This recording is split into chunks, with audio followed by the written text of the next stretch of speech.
Hello बच्चों, चलिए प्रश्न समझते हैं। हमारा प्रश्न है, ओपनशिया में कांटे के समान पत्तियां होती हैं जो इसमें सहायता करती हैं।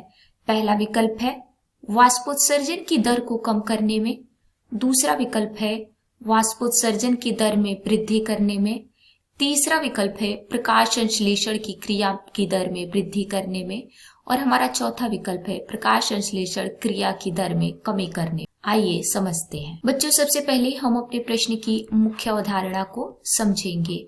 मुख्य अवधारणा हमारे प्रश्न में पूछा गया है, ओपनशिया में कांटे के समान पत्तियां होती हैं।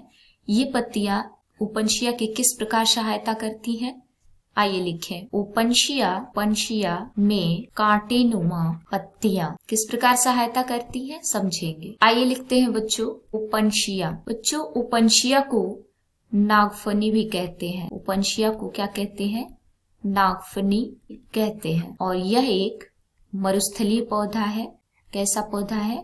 मरुस्थलीय पौधा। मरुस्थल में पानी की कमी हमेशा बनी रहती है बच्चों, इसलिए इस पौधे में को पानी की कमी का सामना करना पड़ता है। पानी की कमी, इस पानी की कमी को पूरा करने के लिए ओपनशिया की पत्तियां कांटेनुमा होती हैं। कैसी होती हैं?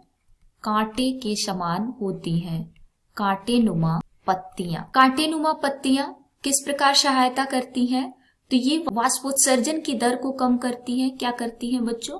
वाष्पोत्सर्जन की दर को कम करती हैं। जब ये वाष्पोत्सर्जन की दर को कम करेंगी तो जल की हानि होने से रोकती हैं। ये पौधे से, पादप से जल की हानि को रोकती है। तो ये आपने कांटेनुमा पत्तियों की विशेषता को समझा।